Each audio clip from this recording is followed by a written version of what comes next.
The second half of the season has got off with a bang, James. What an amazing result for Lewis. 200th Grand Prix start, and he won it in style. How important, though, was track position this weekend?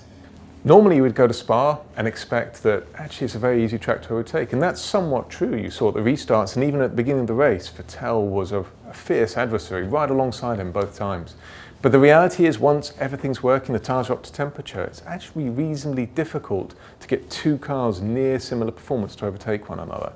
So track position here, qualifying more specifically, being on pole and being in the lead of the race at the end of lap one is crucial to winning this race. Well, if we look here on the pit lane times as well, the pit stop crew doing a fab job of getting Lewis through his pit stop quickly. How important was that? Again, in that situation, very important. We took a decisive action to stop Lewis first, and as we came in, it is a close race with Sebastian at that point in time. The Ferrari, there was no doubt about it. We tried to shake it all race. It was a very fast car, and without the pit stops coming together properly, we would have ended up more compromised after the stop against Sebastian. Well, let's look at your tyre allocation, because going into the race there was a lot of talk about how the Ferraris, the Red Bulls, even the Toro Rossos had taken a more aggressive strategy with a lot more ultra softs. Why had you chosen not to take that many and obviously run those softs towards the end of the race?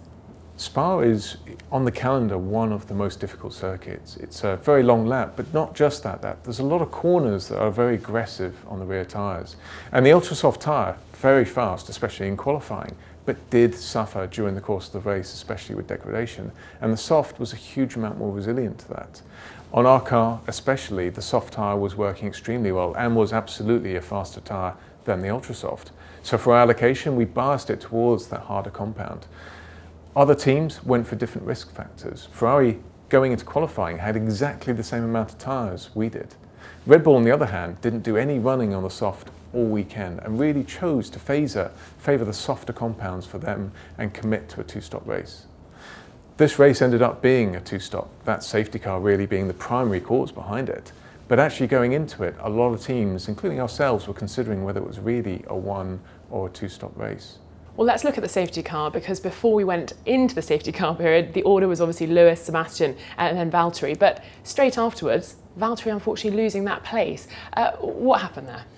The safety car was at what I would call a prime point of the race, a real key point to making a decision. Behind Valtteri, there was no one else behind him, so stopping him was a fairly clear and evident thing to do. More difficult with Lewis, we'll get back to that in a second.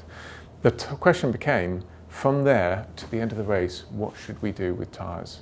Should we take the soft tyre that absolutely, for our car certainly, but actually for most cars, had less degradation, more robust?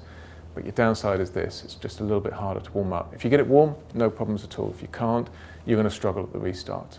With Lewis, we fitted the soft. With Valtteri, we fitted the soft. With Lewis, as you saw, he did an exceptional job defending against Vettel. And from that point onwards, we had no concern. Once we're through that first lap, he managed the gap very efficiently. With where Valtteri was, in traffic, he wasn't able to get the tyres warm. He struggled at the restart. And as you saw, both Kimi and Ricciardo came straight past him. And the reality is we made a mistake. We should have had the ultra soft on that car for Valtteri at that point in time. And that meant that he wasn't able to successfully defend his podium position. You say you made a mistake. Why didn't you have any more ultra softs available? We had ultra softs, but they were all used. We'd made a conscious decision this race to absolutely maximise qualifying, which is not something Ferrari did. And actually, it's a very interesting balance. So with both Lewis and Valtteri, we ran twice in qualifying too. That new ultra soft, we used it. The reason why we did that is to maximise our chance of qualifying on pole and ideally first and second. Ferrari didn't. And actually, if you ask Ferrari, did they do the right thing? I suspect that they would have wanted to fight for pole more than they did.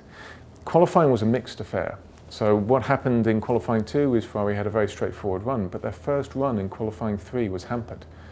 Jolyon Palmer had an engine blow up effectively, and that left oil down at the track around turn 12. And that meant the drivers, the Ferrari drivers, never got to experience a flat-out lap since qualifying 1, whereas our guys were prepared. And it did make a difference. It did put us in a slightly better position. The hindrance was we went into the race without new ultra-soft tyres available.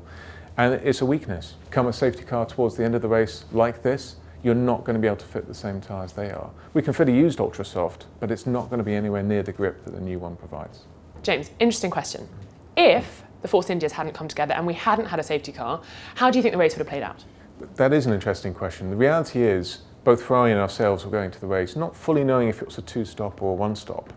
We had a gap at around 1.5, 1.6 seconds relative to Vettel as we went through the race just before that safety car came out, and we were very seriously considering converting to a two-stop. Now, there's a few questions on the table. Do we go for a two-stop and accept that we are now not in the lead of the race, but that we should be able to catch back up and overtake? It's a defensive measure to stop Vettel doing it first. Do we take the soft tyre, which for our car was working much, much better? And you can do that with around about 18 laps to go in the race. Or do you take the ultra soft tyre, the used tyre, and really go for a proper risk?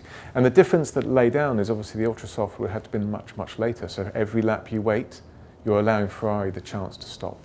And as we went through, we were evaluating all of those situations, and whichever one we had gone for, it would have still ended up in a dramatic finish, either with Lewis coming through to overtake Vettel hopefully at the end of the race, Vettel held on to his tyres, or Vettel going for a stop just before we did and us having to react to it. And that really was a circumstance that didn't pan out, but that was definitely on the cards as we went through. Well, thankfully you didn't have to make that decision because the four cylinders did come together and we did get a safety car, and luckily Lewis hung on until the end to take the win. So a great weekend for Lewis and the team, and for Valtteri finishing in 5th. We move now to Italy for Monza. It's going to be a great race. We will see you there and afterwards. Thank you, James. Brilliant, thank you.